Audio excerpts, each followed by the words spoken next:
السلام علیکم۔ آج میں ایک ہی مسئلے میں ایک ہی عالم کی دو عبارتیں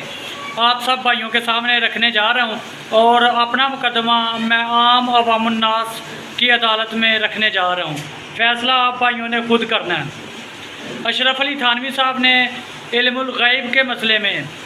ایک جگہ پہ، جہاں پہ اللہ کے آخری نبی محمد رسول اللہ صلی اللہ علیہ وسلم جو مخلوق میں بے مثال نبی ہیں، ان کی شان میں گستاخی کرتے ہوئے رسول اللہ صلی اللہ علیہ وسلم کی مثال نعوذ باللہ من ذالک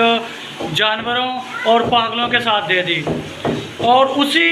اشرف علی تھانوی صاحب نے جب اپنے بزرگ بابوں کے فضائل میں علم الغیب ثابت کرنا تھا تو وہاں پہ اپنے بزرگ بابوں کے قصیدے لکھ دیے،